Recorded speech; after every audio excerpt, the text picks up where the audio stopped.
तो मुझसे कहने लगे गाड़ी आ रही है जरा इधर लॉज में, तब तक आप बैठ जाओ। मैंने भरोसा किया, क्योंकि हमारे बहुजन समाज के लोग सब पे भरोसा करते हैं। भरोसा किया, उनके पैसे बैठ गया तो मुझे महसूस हुआ कि ये हमारे लोग नहीं है। बाद में पता चला कि वो पुलिस के लोग थे। उन्होंने मुझे 12 घंटे डिटेन रखा एयरपोर्ट पे। मैंने उसी दिन ये तय कर लिया था कि जब अब की बार मैं भोपाल आऊंगा तो अपने साथ अपने इतने भाइयों को लेके आऊंगा कि सरकार की हिम्मत नहीं पड़ेगी। 1 साल के बाद वो दिन आया है। मैं आपको सामाजिक न्याय यात्रा की बधाई देता हूं। मैं आपके प्यार की, आपके विश्वास की, आपके संघर्ष की दिल से इज्जत करता हूं। लेकिन अगर मेरा दर्द आप नहीं सुनोगे और उस पर अमल नहीं करोगे तो मेरे जैसे 1 लाख चंद्रशेखर पैदा होकर काम करे, आपकी जिंदगी नहीं बदलेगी। ताली बजाना छोड़ के मेरे सीधे साधे बहुले बाले बहुजन समाज के लोगों, मेरे दर्द को सुनो। आपका अपना खून आपसे कुछ कहना चाहता है। क्या मेरा दर्द आपका दर्द नहीं है क्या? क्या बाबा साहब अम्बेडकर का दर्द आपका दर्द नहीं है क्या? फूले, साहू, पेरियार, बिरसा, बाबू जगदेव प्रसाद कुशवाहा, जगन्नाथ कपूरी ठाकुर, मामना राम स्वरूप वर्मा, बाबा साहब अम्बेडकर, माँ झलकारी बाई, माँ अवंतिका बाई, माँ उलादेव पासी, माँ रमाबाई, माँ सावित्रीबाई फूले, माँ फातिमा शेख, मान्यवर दीनदयाल वाल्मीकि और मान्यवर काशीराम साहब का दर्द आपका दर्द है या नहीं है? बताओ। क्या उनके अधूरे सपनों को पूरा करना आपकी जिम्मेदारी, मेरी जिम्मेदारी है या नहीं? बताओ। आने वाली पीढ़ी आपको क्यों याद रखे? इस बात के लिए कि आप गुलामी को सहते मरे, या इस बात के लिए कि आप गुलामी के खिलाफ लड़े? क्यों याद रखे? बताओ। तो फिर समझो और सुनो। एक आजादी की लड़ाई लड़ी गई 1857 में, जो अंग्रेजों से आजादी की लड़ाई थी, मेरठ से शुरू हुई। इतिहास में बार बार हमें चंद लोग ये कहते हैं कि आजादी की लड़ाई में इन वर्गों का कोई योगदान नहीं है। हमारे योगदान को नकारते हैं। इतिहास सुनो। आजादी की लड़ाई 1857 जो 10 मई को शुरू हुई मेरठ से, उसके नायक कौन थे? माता दीन वाल्मीकि और कोतवाल धन सिंह गुर्जर, जिन्होंने अपने प्राणों का बलिदान देकर उस आजादी की लड़ाई की शुरुआत की। 1804 उदया 4 चोरा चोरी का जो कांड हुआ, उसका इतिहास पढ़ो। जिनको सबसे पहले फांसी हुई भारत में। अगर पढ़ना है तो तिलकाराम मांझी पढ़ो, पढ़ना है तो उदयदेव फांसी पढ़ो, पढ़ना है तो टीपू सुल्तान पढ़ो, और अगर पढ़ना है तो चमार रेजिमेंट पढ़ो अगर तुम्हें इतिहास पढ़ना है। तृतीय विश्व युद्ध में जिन्होंने जर्मनी तक की फोर्स को बर्मा में धूल चटाई और गॉर्ड ऑफ ऑनर प्राप्त किया, जब अंग्रेजों ने जातिगत रेजिमेंट बनाई तो चमार रेजिमेंट ने गार्ड ऑफ ऑनर प्राप्त किया और जर्मनी की सेना पर जवाब दिया। भक्की बर्बाद दी उन लोगों को। फिर वो वापस जीत के आए। जब आए तो सुभाष चंद्र बोस के नेतृत्व में आजादी फुल खड़ी हो चुकी थी। अंग्रेजों ने कहा, हमारे समर्पण को जानना चाहते हो? अंग्रेजों ने कहा कि चमार रेजिमेंट को लड़ना पड़ेगा आजाद हिंद फौज के खिलाफ। तो हमारी रेजिमेंट के लोगों ने कहा कि आजाद हिंद फौज के लोग देश के लिए लड़ रहे हैं, हम लोग उनके खिलाफ नहीं लड़ेंगे किसी भी कीमत पे। कीमत चुकानी पड़ी। उन्होंने कहा तुम्हारी रेजिमेंट खत्म कर देंगे। रेजिमेंट खत्म करवा ली, अपनी नौकरियां खत्म करवा ली, लेकिन अंग्रेजों के कहे से वो अपने देश के लिए लड़ने वाले आजाद हिंद फौज के खिलाफ नहीं लड़े। ये हमारा इतिहास है। ये लोग रोज बात करते हैं कि भीम आर्मी को बॉर्डर पर जाना चाहिए। मैं तो कह रहा हूं बनाओ रेजिमेंट, पुणे बनाओ जाति के रेजिमेंट। क्या तो जाति की रेजिमेंट खत्म करो सारी, या फिर बनाओ और देखो जोहर बहुजन होगा। बनाओ पूजा रेजिमेंट, बनाओ यादव रेजिमेंट, बनाओ लोधी रेजिमेंट, बनाओ दुश्मन रेजिमेंट। और देखो हमारा जोर कि हम शहीद आजम सरदार भगत सिंह और उधम सिंह की तरह अपने खून का एक एक कतरा अपने देश की मिट्टी के लिए अगर कुर्बान ना करते तब कहना। अपने मुल्क के लिए हमने क्या नहीं सहा। हमने लाठियां खाई, हमने जातिगत अपमान सहा, हमने अन्याय सहा, हमारी बहन बेटियों को बेइज्जत किया गया, हमारे बड़ों की पगड़ी उछाली गई, हमें अधिकारों से वंचित रखा गया। क्या नहीं सहा हमने अपने देश में। आज भी आजाद भारत में हम अधिकारों की बात करते हैं, आप धर्म की बात करते हो। धर्म आदमी का व्यक्तिगत अधिकार है, आप धर्म की बात करो, लेकिन आजादी के इतने दिन बाद अगर इतने बड़े वर्गों के अधिकारों की बात नहीं करोगे तो अब ये देश में नहीं चलेगा। ये बताने के लिए हम लोग भोपाल में आज जिन्हें इतिहास जानने का शौक हो और जो इतिहास को चुराना चाहते हो वो इतिहास को पढ़ो। क्या जानते हो कटिहार के बारे में? क्या जानते हो सम्राट वीर भोज गुजर के बारे में? क्या जानते हो? तुम्हें नहीं पता इतिहास, क्योंकि इतिहास लिखा तुम्हारे लोगों ने। मैं धन्यवाद देता हूं उन साथियों का जिन्होंने पिछड़ा आंदोलन किया, मेरे लोगों को बड़े मंचों से गालियां दी, अपमानित किया, हमारे अधिकारों के खिलाफ बड़े बड़े नारे लगाए। मैं उनसे अपील करूंगा भाइयों, आप दीर्घायु हो, आपकी लंबी उम्र की मैं कामना करता हूं।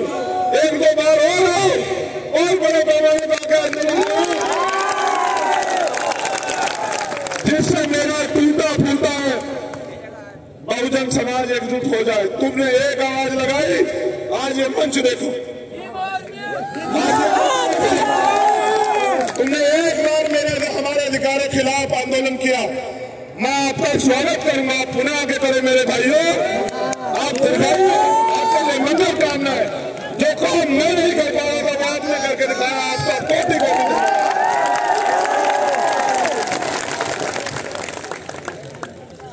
मैंने आपको एक आजादी के बारे में बताया,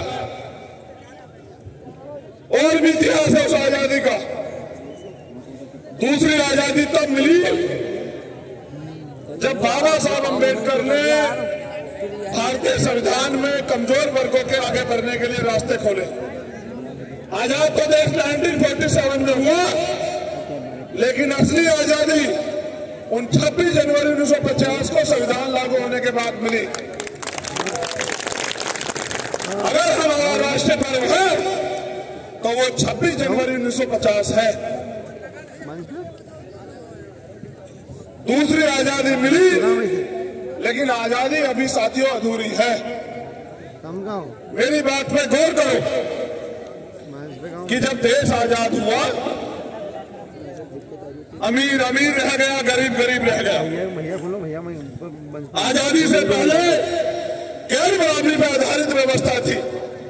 उस व्यवस्था में अति पिछड़ों, जिनको आज के अति पिछड़े कहते हैं, जिसको आज के अनुसूचित जाति जनजाति कहते हैं, उन लोगों को राष्ट्रपिता ज्योतिबा फूले की किताब गुलामगिरी में शूद्र कहा गया, अतिशूद्र कहा गया। उनको पढ़ने तक के अधिकार नहीं थे। वो आजादी जो मिली उसका फल तब मिलेगा इस समाज को जब ये समाज राजनीतिक हैसियत बना के और भारतीय संविधान को पूर्ण रूप से लागू इस देश में कराएगा। जिस दिन भारतीय संविधान पूर्ण रूप से लागू होगा उसी दिन असली आजादी हम लोगों को मिलेगी। और याद करो बाबा साहब अम्बेडकर की वो बात जो उन्होंने मुझसे, आपसे, हम सब लोगों से कही कि बड़ी मुश्किल से तमाम तरह के अन्याय, आरोप, अपमान और आपके मेरे जैसे 4-4 बच्चों की कुर्बानी देके बाबा साहब अम्बेडकर उस कारवां को यहां तक लेके आ पाए थे।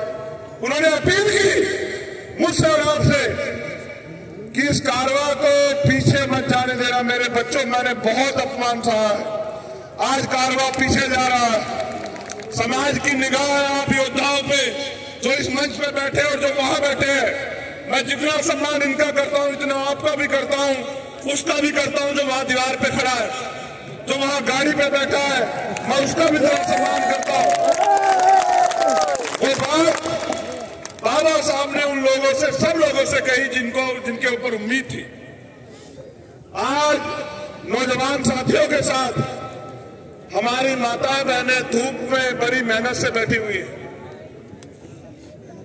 मैं धन्यवाद देता हूं हमारी जो महिला नेता इस मंच पर बैठी हैं, मैं उनका दिल की गहराइयों से धन्यवाद देता हूं कि बाबा साहब अम्बेडकर के संविधान से आज जिस महिला को कमजोर कहा जाता था, इस संविधान की बदौलत वो समाज की बेटी आज नेतृत्व करने लगी है। मैं धन्यवाद देता हूं।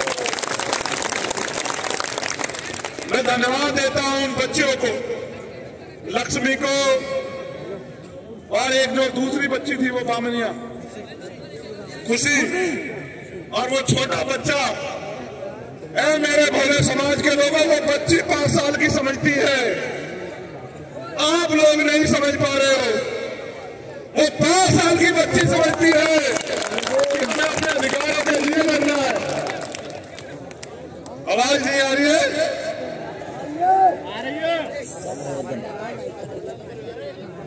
अब देखो अब आ रही है क्या?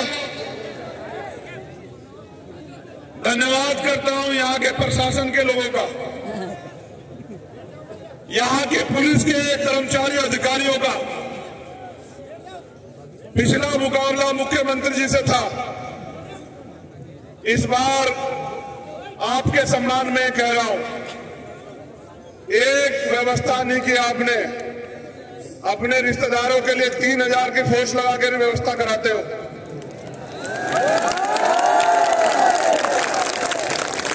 और हमारे लोगों के लिए ये व्यवस्था कराते हो। मेरे लोगों के पैरों से गाड़ियां चढ़ी, एक व्यवस्था नहीं करी। हमारे टैक्स के पैसे से तनख्वाह लेते हो, एजेंटगिरी सरकार की करते हो। चिंता मत करो, करो नौकरी, होगा आपसे आमना सामना। भारतीय संविधान हर कमजोर को ताकत देता है।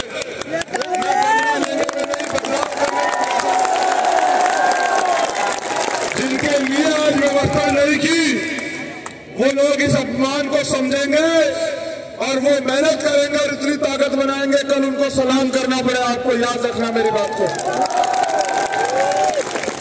मैं पुनः अपनी बात पे आता हूं। अब ये लड़ाई तीसरी आजादी की है। कौन सी लड़ाई है? तीसरी आजादी की लड़ाई लड़ना चाहते हो नहीं लड़ना चाहते हो बताओ। ये लड़ाई बिना एकता के नहीं लड़ी जा सकती है। मध्य प्रदेश में रहने वाले 90% समाज जो बहुजन समाज है, पिछड़ा, दलित, आदिवासी और अन्य धार्मिक अल्पसंख्यक, उन लोगों को एकजुट होना पड़ेगा। उनके नेताओं को नहीं, उनके समाज को एकजुट होना पड़ेगा और अपने अधिकारों के लिए संघर्ष करना पड़ेगा। मेहनत करनी पड़ेगी, समाज को जाके जागरूक करना पड़ेगा, तब हम तीसरी लड़ाई की आजादी जीतेंगे।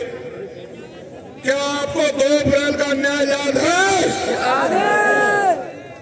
जरा हाथ उठा के बताओ कितने लोगों को याद है?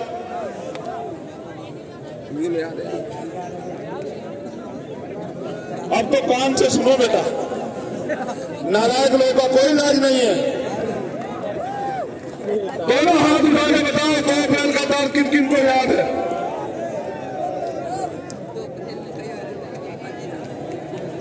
खून के आंसू रुलाए सरकार ने,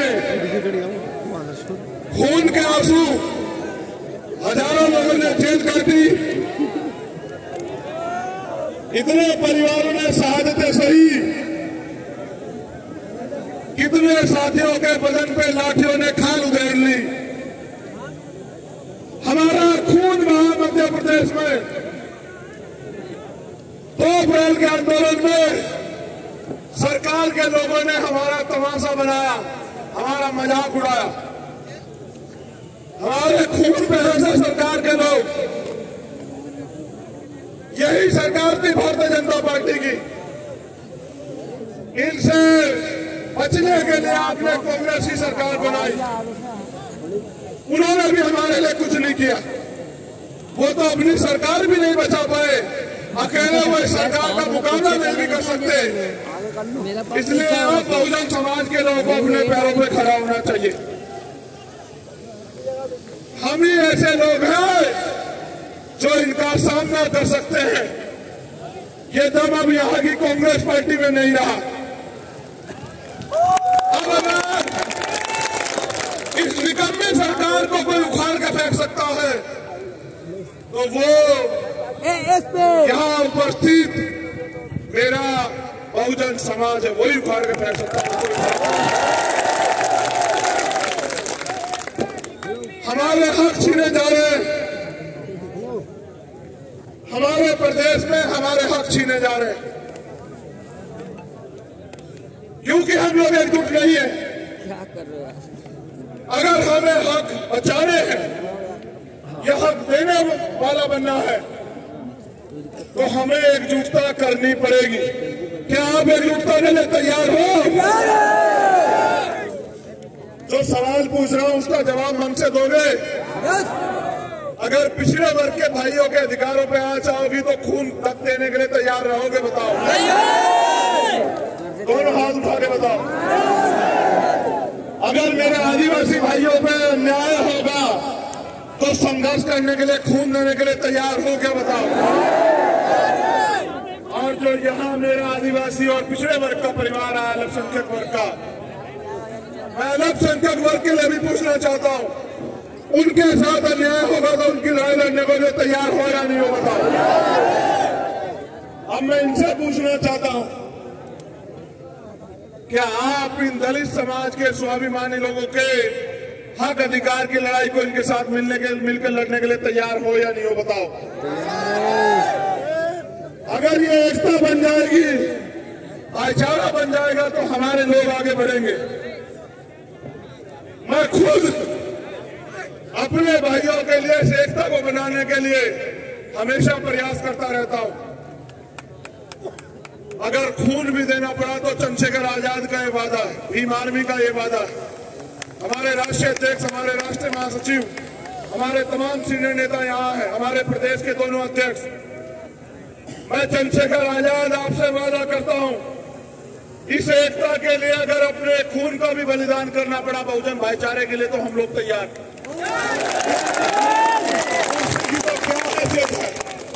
कुर्सी तो बहुत छोटी बात है।